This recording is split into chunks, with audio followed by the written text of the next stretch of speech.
Welcome to this week in the world of wrestling. Welcome to TWitWoW, the best wrestling podcast made for wrestling fans, by wrestling fans, on the web today. I'm John. That's my cohort and commentary, Ashton. We are the Tweet-Off Tag Team Champions, and this right here is our Friday night Smackdown review. And if you couldn't tell by the energy of that intro, I found Smackdown to be significantly better than NXT this week.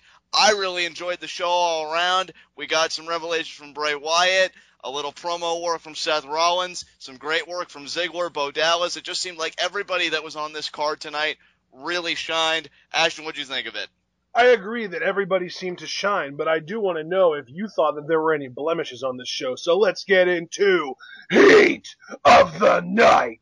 It's funny you phrase it that way, Ashton, because like Tyler Breeze's face, there was not a single problem with this show in my eyes. No Heats of the Night.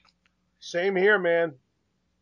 All right, so with that said, let us get right into the Friday Night Smackdown review. And how do we open this baby up, brother? We open this baby up just like a normal Monday Night Raw. Bow down to the king. Yep, absolutely. We have Triple H come out with Seth Rollins in tow.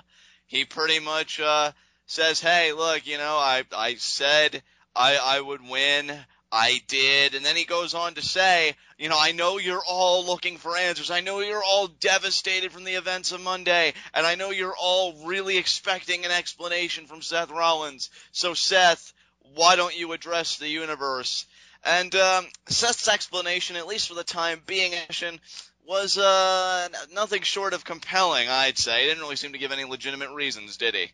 It was less of an explanation and more of a recap. He didn't say why he did something. He kind of just told everybody what he did again in case we forgot. Yeah, and he made sure that we all understood that the only person he owes any explanations to or any answers or anything at all, for that matter, period, is Seth Rollins himself, and that's what he leaves us with.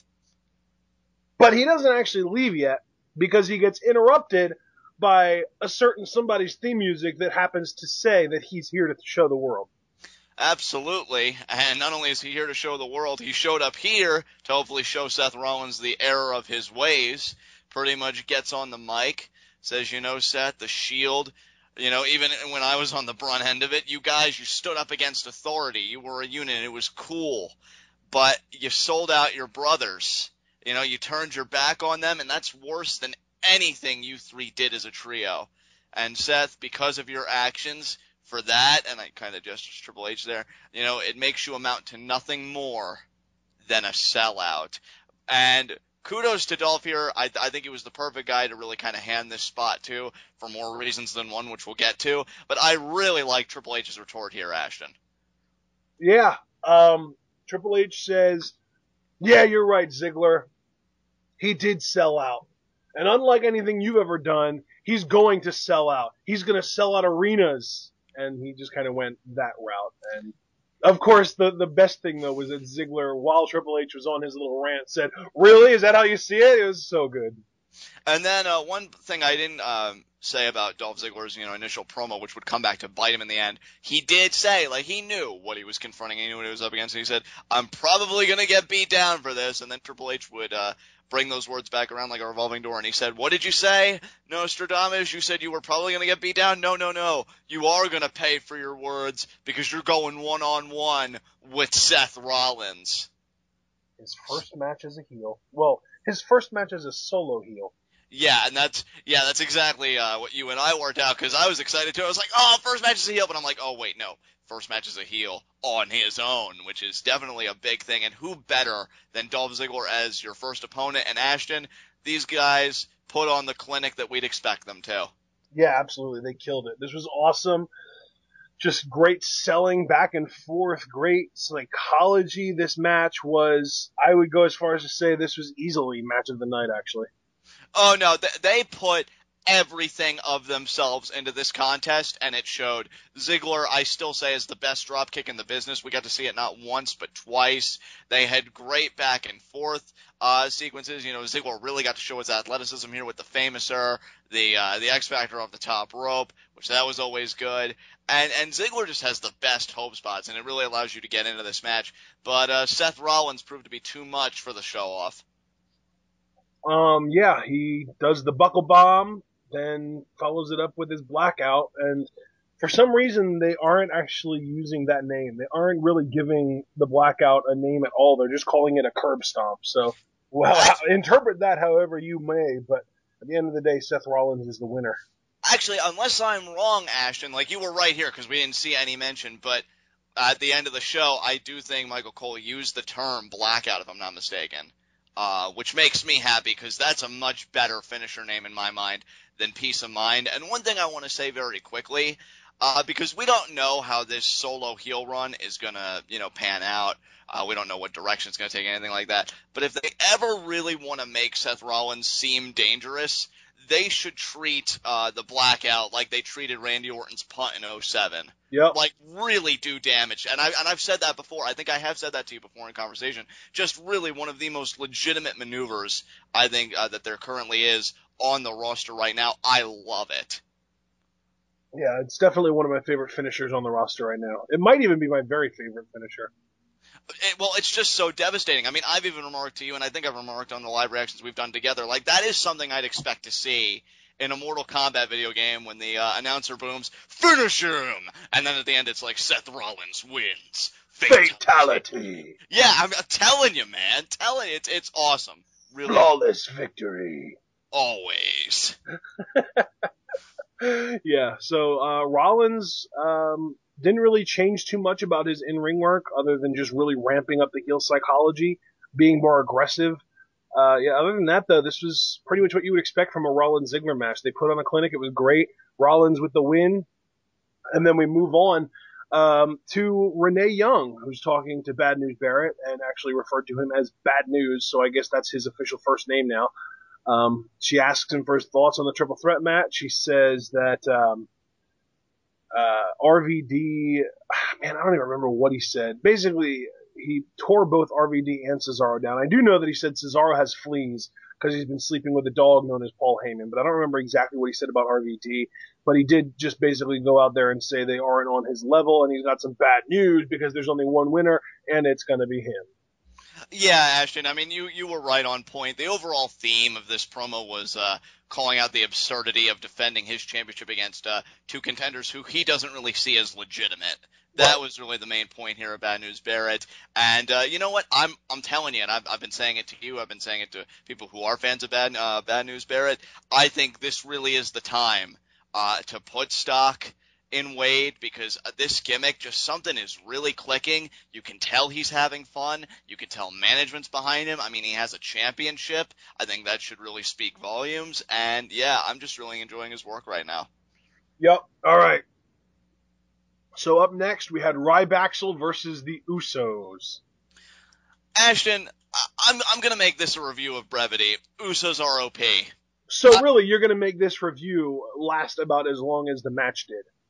Exactly, dude. I mean, remember when we were watching it together, because I had to watch it on my computer. You, of course, were watching it on TV, and I laughed. I couldn't even contain my laughter because I'm like, oh, man, the Usos are ridiculous. And you're like, what are you talking about? And I'm like, wait till the ending. Wait till you watch the ending. Now, this was Rybaxel, a team that was on a roll, beating the Rhodes brothers, beating Goldust and Sin Cara, with the whole Cody Rhodes Goldust storyline of Cody Rhodes trying to find Goldust a better partner. So, Rybaxel was on a winning streak.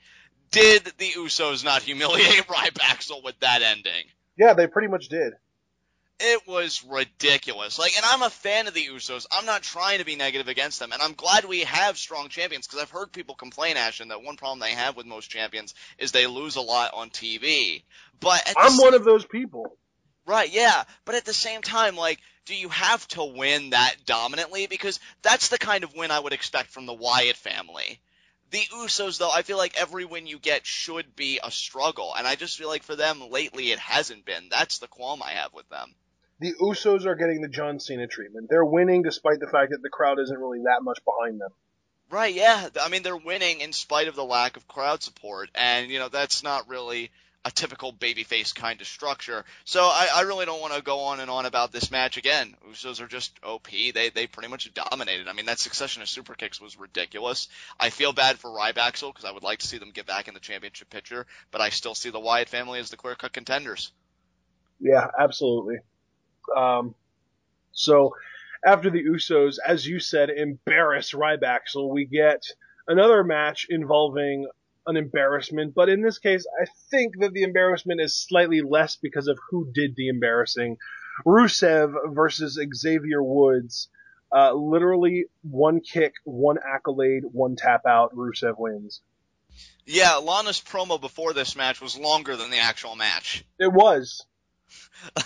She pretty much, again, extols the greatness of Russia, whether it be in political leadership or the arts. I think Tchaikovsky, was his name, a famous composer. Anyway, yeah, so she's, praising the virtues of Russia. Rusev comes out, and Ashton pretty much gave you the review verbatim of what this match was. Yeah, Rusev continues to be on a roll. Unless you want this to be a topic now, I mean, that's really going to be up to you, bro, but I did read somewhere that down the line officials do want to do a program between Rusev and Cena. I don't know if that's just a rumor in a speculative sphere. I could very easily see it be reality. If it is... Oh, man, I can't wait to see Cena overcome Rusev. Yeah, I was saying, you know what, dude? I was literally picturing in my mind when I read that rumor a match between those two, and I was really picturing the ending. Rusev gets the accolade. Cena's really suffering, but then he starts to will himself to the ropes, and then Michael Cole's exclaiming, "My God, guys, I've never seen this kind of result from Cena. Look at this, look at this." And then you know what? I took it a step further. He doesn't even get to the ropes. He's able to just get on a vertical base with all of Rusev's body weight, deliver the AA, and get the pin. LOL, Cena wins. Sounds about right. Yeah, that's the kind of image I have if Rusev and Cena get in the ring together, and that scares me. I'm not saying Cena should never win a match again, but after his latest feud with Bray Wyatt, I don't know, I just feel very cautious about the idea of him feuding with anybody, but we'll see. And then they have an ambulance match, and John Cena AA's Rusev through the freaking roof of the thing. Yeah, and normally that would be absurd, except that Cena's actually done that to people. To Ryback, of all people. Yeah, friggin' Ryback. Yeah, fed him that. Known because, I mean, if you think about it, 1 year ago at Payback was that exact match. It was the match that Cena AA'd Ryback through the ambulance. Well, it seems to me his match with Bray had a very similar finish. No, absolutely. Because he AA'd him through, as Bray would refer to later in the night, and I cannot wait to discuss that, a tomb. And it's like, yeah, look at the hulking power of Cena. And again, I'm not saying Cena should never win again. I just wish his wins would come, I don't know, in a more believable fashion, credible fashion. I don't even really know what I'm trying to articulate anymore. Point is, Rusev continues to win. It'll be interesting to see if him and Cena ever really cross paths. I feel like it's an inevitability when you look at the two. WWE is literally countering their own power creep. I don't know. Do you know what a power creep is? No, I do not. Okay, I'm going to explain it for people that don't know much, if anything, about competitive card games. I don't personally anymore, but I used to be hardcore into the Yu-Gi-Oh card scene. So, what a power creep is basically over the course of time, in order to keep people interested in your product, you need to start putting out more and more powerful things. In the competitive card scene, basically like with the Yu-Gi-Oh cards, you need to keep on putting out more and more powerful monsters and spells, because otherwise people are just going to use the ones that they bought 5 years ago, and it's not going to make a difference. They're going to stay competitive. But if you keep on putting out more and more powerful stuff, then people are going to be forced to buy it, because if they want to stay competitive, they have to have the most powerful stuff.